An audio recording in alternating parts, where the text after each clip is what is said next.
Karel, jy het in die afgelope week is dit gepubliseer 'n baie belangrike artikel in die Kat, waarin jy parallelle trek tussen Suid-Afrika van destyds, van Kreer se tyd en Suid-Afrika onder Zuma. Wil jy 'n bietjie net daaroor uitwy, maar dit is vir my baie Dis nou moeilik. Ja, ek is bang vir daai ene, want ek moet volgende week Pretoria toe gaan.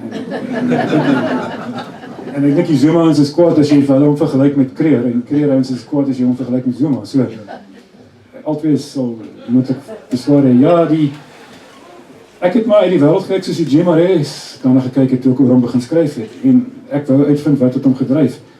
En hoe meer ek uit sy oë begin kyk het na wat aangegaan het in die Transvaal voor die oorlog, is dit vir my duidelik dat Marrais het 'n puntbeet gehad. En die vergelykings tussen toe en nou, alhoewel niks is perfek nie, maar is nogal interessant geweest vir my, want op 'n persoonlike vlak is Paul Kreer iemand soos Zuma wat uit 'n landelike omgewing gekom het, wat nie veel opvoeding gehad het nie, formele skoolopvoeding gehad het nie, wat op 'n laat ouderdom sy lewe moes het hy die uitdagings en die versoekings gehad van 'n moderne ekonomie wat hy nie voorheen gehad het nie. Weet, Kreer in 86 was nog 'n landbouland. Ewe skielik het die nywerheid ontstaan en dit het sy eie druk meegebring, maar ook baie geld het in staatskoffers ingevloei. Kreer, so Zuma, was ook omring deur die ouens wat konsessies soek, en tenders en goed, en veral soos die Guptas en die Sheiks omsirkel om Zuma, was, excuse? Sammy Marks en die mense. Ja, was het Sammy Marks, Alois Namapies, Louis, Edward Lippert, dynamietkonsessie, drankkonsessies, daar is baie konsessies geweest, wat hulle by hom gekry het, en daar was gunstens beide kante toe. Paul Kreer se huis was 'n geskenk van Alois Namapies wat die drankkonsessie gekry het.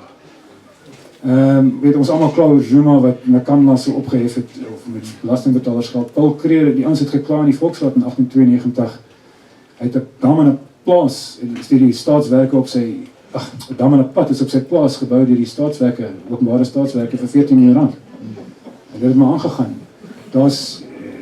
Toe daar moes gestem word oor 'n konsessie vir die spoorweg in die Noord-Transvaal, is daar spiders, hierdie perdekarretjies uitgedeel aan 'n klomp van die volksraadlede. Dit is nie baie anders as die armsdeel nie. Behalwe nou korrupsie, nepotisme, Kreer was baie lief om sy eie familie en staatsposisies aan te stel, en ook sy ondersteuners in die Volksraad. Maar dit gaan op baie ander vlakke ook, op die media vlak.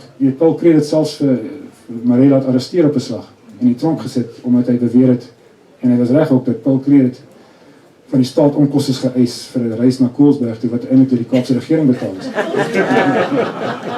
Nou, sulke goed sien ons vandag. Op 'n groter vlak was daar, kom ons vat die regstelsel in ons land. Ons hoor elke dag hoe klaar die ANC en hulle lakeie oor wie is die regters wat ons besluite bevraagteken, ons is deur die kiesers ingestem, ons kan besluit. Die howe kan nie teen ons mag gaan nie.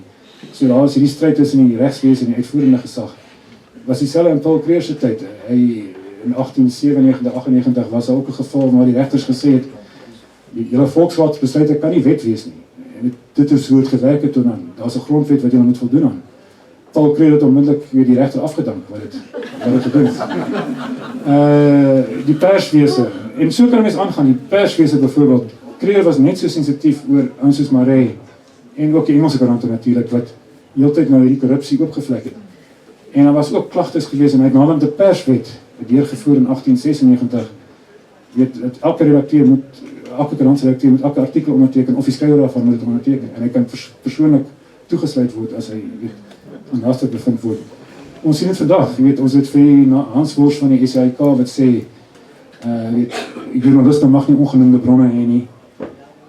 Ons het vir Zuma wat sê die pers moet meer patrioties wees. Daai selfde druk was toe ook daar. En so kan ek aangaan, maar dit is genoeg.